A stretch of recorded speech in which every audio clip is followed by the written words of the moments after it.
Essa é a parte número 3, irmãos. Esse estudo vai ficar um pouquinho longo, mas ele vale a pena. Você tem que ler Isaías 7, 8 e 9. Você vai ver que nesse contexto aqui começam a aparecer os filhos de Isaías, e isso foi por causa do conflito entre Rezim, rei da Síria, Arã, e Peca, rei de Israel, que é a casa de Israel, chamada pelo próprio livro de Efraim, o conflito entre Efraim e a casa de Judá. Eles estavam em conflito, pelejando. Então Deus começa a fazer os filhos de Isaías para profetizar não somente esse contexto aqui, mas o futuro, como você pode ler em Isaías 10. É preciso de leitura. Sem leitura você não consegue nada. E ainda de uma leitura dinâmica. Leitura dinâmica não é ler rápido. Leitura dinâmica é você fazer isso daqui, ó. Não existe leitura dinâmica melhor do que essa daqui. Isso daqui é uma leitura, só que dinâmica. Eu li, escrevi, separei, anotei, e você pode ter isso só para você, não precisa estar assim bonitinho, né? Não está tão bonito assim, mas você pode ter isso só para você, ou pode ter isso para ensinar para as pessoas. Aí fica mais difícil ainda, porque eu tenho que saber passar isso, né? Isso é a leitura dinâmica, e sem leitura você não consegue conectar os pontos. E mesmo assim, é preciso de palavras hebraicas. Então, Isaías 10 é o ponto-chave, onde o capítulo 7, 8 e 9 estão convergindo aqui. Mas aqui ainda não é o fim. Aqui você vê o fim. Aqui você vê o motivo de tudo. Aqui é o reino do Messias estabelecido e aqui é o tempo final da ira. Eu frisei o capítulo 12, vocês vão entender isso mais tarde. O que significa isso? Então aqui no capítulo 7 você está vendo a casa de Israel e Efraim pelejando um contra o outro, certo? Quando você for ler em Isaías 11, você vai ver que Deus está falando do fim da briga entre Efraim e Judá. Sim, no capítulo 11, Deus está falando do fim do conflito, da briga entre Efraim e Judá. Ou seja, onde começou esse conflito? Aqui, irmãos, no capítulo 7. O que tem a ver Rezim, rei de Arã, se unir com Peca, rei de Israel, ou seja, Efraim, a casa de Israel fazendo aliança com Arã, para pelejar contra Jerusalém? E aí o profeta Isaías, Deus chamar o profeta Isaías e falar: Isaías, pega seu filho, um resto voltará, e vai lá ter com Acás. O que tem a ver isso? O que esse filho, um resto voltará, está falando aqui? É uma pergunta que muitas pessoas nem sequer se fazem. E se, por acaso, se fizer essa pergunta, pode ser que encontre a resposta. Porque a briga entre o reino de Israel e o reino de Judá não foi a primeira vez. Isso já aconteceu quando Deus dividiu o reino. Aí Deus chamou o profeta Aías e falou: olha, não pelejem um contra o outro, porque fui eu que fiz essa obra, eu que dividi as 12 tribos em 2 casas, eu que chamei 10 tribos de casa de Israel, eu que chamei 2 tribos de casa de Judá, eu que fiz tudo, volta cada um para sua casa. Eles obedeceram a palavra do profeta e foram cada um embora. 1 Reis, capítulo 12. Aqui eles quiseram pelejar novamente, e aí Deus chama Isaías. Então, esses 3 filhos, eles estão relacionados com esse contexto. Por quê? Será que essa é a hora de explicar? O que eu posso dizer? A casa de Israel, aqui nesse tempo, ela ainda não havia se misturado com as nações. Era a casa de Israel, sem mistura com os povos. Efraim ainda era povo. Não tinha sido lançado no meio das nações. E a casa de Judá era onde tinha o governo, lá tinha o santuário, então tinha ciúme, inveja entre um e outro. Essa inveja ainda acontece até hoje, mas aí é mais a respeito de igreja e do Israel local, do Israel, do lugar geográfico de Israel, aonde habita as pessoas que não creem em Jesus. Essa intriga acontece até hoje. No tempo do apóstolo Paulo, ele registra isso. Só que no futuro, Deus prometeu, através dos filhos de Oséias, que iria chamar pessoas da casa de Israel para voltar para o Senhor. É claro que essas daqui, que estavam se rebelando contra Deus, não iriam voltar, iriam morrer. Mas no futuro, Deus iria chamar os gentios para voltarem. É isso que Deus ia fazer. Pô, aqui, ó. No futuro, Deus vai chamar os gentios. para fazerem parte da casa de Israel. E eles vão se unir com Jerusalém, com a casa de Judá. E aí eles vão formar quem? As 12 tribos de Israel. Tiago escreveu a carta para as 12 tribos que estavam na dispersão. Eles são o Israel de Deus. É isso que vai acontecer. Então, isso daqui que Deus está falando é para o futuro. Deus está falando aqui que um resto vai voltar. Quando esse resto volta, aí acontece aquela...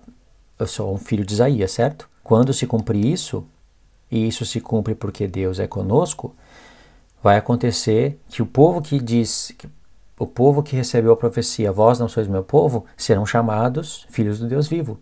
E nisso daí entra os gentios. E isso você vai ver em vários textos do profeta Isaías.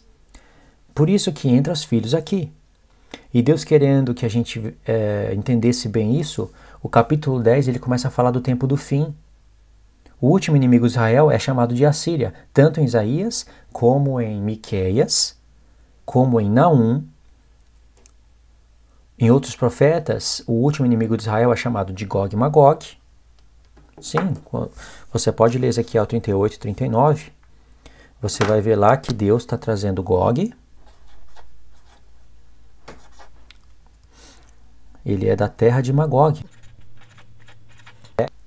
E ele é príncipe e chefe de Meseque e Tubal.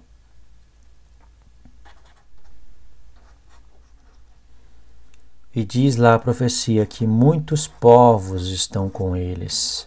Muitos povos. Isso daqui está no Salmo 83, irmãos. Isso é para o futuro.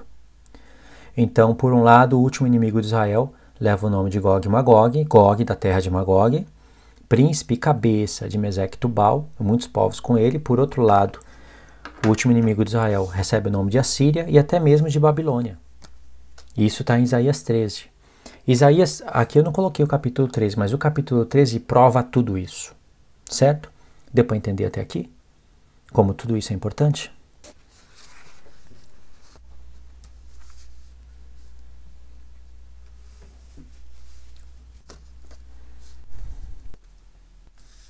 Aqui eu coloquei mais um gráfico para a gente entender melhor. Aqui eu já aumentei um pouco mais. Coloquei do capítulo 1 ao 5, aí o capítulo 6, 7, 8, 9, 10, 11, 12, 13. Aí aqui eu acrescentei o 13, né? A prova das escrituras está no capítulo 13 de Isaías. Aqui eu poderia fechar um segundo bloco. Do capítulo 1 ao 5, embora você está vendo que são 5 capítulos, na verdade você pode chamar isso de um capítulo só. Um capítulo. Ou uma temporada. Pode colocar aqui primeira temporada. Aí do capítulo 6 ao 9, você pode colocar, fazer até uma segunda temporada aqui. Só que a profecia continua. Então você pode fazer uma temporada do 1 ao 5 e do 6 ao 13. Você pode fazer isso. Poderia fazer até do 6 ao 12, porque o 13 seria acréscimo sobre o que Deus falou aqui, ó. Porque aqui chegou o fim. Quando se cumprir o cântico que está acontecendo aqui, o capítulo 13 já passou. Então poderia dividir do 1 ao 5 como uma temporada e do 6 ao 12 como uma segunda temporada. Certo? O 13 ele seria acréscimos sobre o que vai acontecer aqui. O que está acontecendo no capítulo 1 ao 5? Deus está mostrando a situação de Israel. Você vai ver que Deus está falando contra as festas. É só ler que você vai ver lá. Deus está falando contra as próprias festas dele, que ele chama de coisa santa. Deus fala, eu não aguento mais as festas de vocês, os tempos determinados. Tira isso da minha frente. Deus fala que as mãos deles estavam cheias de sangue. Deus fala para eles que eles estavam como Sodoma e Gomorra. Olha só, Deus comparou o seu próprio povo com Sodoma e Gomorra. Deus chama eles de cidade prostituta. Chamar o seu próprio povo de cidade prostituta é duro, não é? E aqui Isaías já estava profetizando. Só que aqui no capítulo 6, irmãos, é onde vai acontecer a visão de Isaías. Isaías vai ter uma visão que é semelhante à visão de Ezequiel, com os 4 seres viventes. Ezequiel tem no capítulo 1 e no capítulo 10. Então Deus já cria um paralelo entre profecias de Isaías e profecias de Ezequiel, onde você vai ter que cruzar coisas. Por isso que eu falei de Gog e Magog, sabe? Muitas outras coisas com textos semelhantes que vão ter Isaías e vão aparecer em Ezequiel. No capítulo 6, vocês vão ver que vai ter o chamado de Isaías. Eis-me aqui, envia-me a mim. Com certeza, os judeus que negam Jesus iriam falar que isso daqui é Isaías. É só Isaías e mais ninguém. Lembra, no capítulo 7, 8, 9, vai aparecer os 3 filhos de Isaías. Resto voltará, resto é remanescente. Aí depois tem Deus conosco. E o 3º filho é rapa do despojo, presa segura. E o 4º, que não é nenhum dos filhos de Isaías, é o maravilhoso conselheiro, Deus forte, Pai da eternidade, príncipe da paz. Tudo aqui nesse contexto. E depois vai vir aquelas coisas que eu expliquei para vocês aqui no capítulo 10, 11 e 12, né? Então, por que Deus dá essa visão aqui para Isaías? Do 1 ao 5, Isaías estava profetizando e Deus estava mostrando para Isaías a situação de Israel. No capítulo 2, vocês vão ver que Deus já fala do tempo do fim. Pode colocar aqui, ó. No capítulo 2, Deus já fala do tempo do fim, que o monte do Senhor se estabeleceria em cima de todos os montes e todas as nações iriam lá buscar o Senhor. Isso está lá em Miqueias também, Miqueias 4. Está em paralelo exato com Isaías 2. Mas aí depois Deus volta no presente atual e continua mostrando a situação de Israel. Até o capítulo 5. Quando chega no capítulo 6, Deus dá uma visão para Isaías. Deus começa a preparar Isaías para a profecia dos filhos e para mostrar o futuro de tudo, e não somente aquele tempo. Vamos continuar esse estudo na parte número 3, irmãos.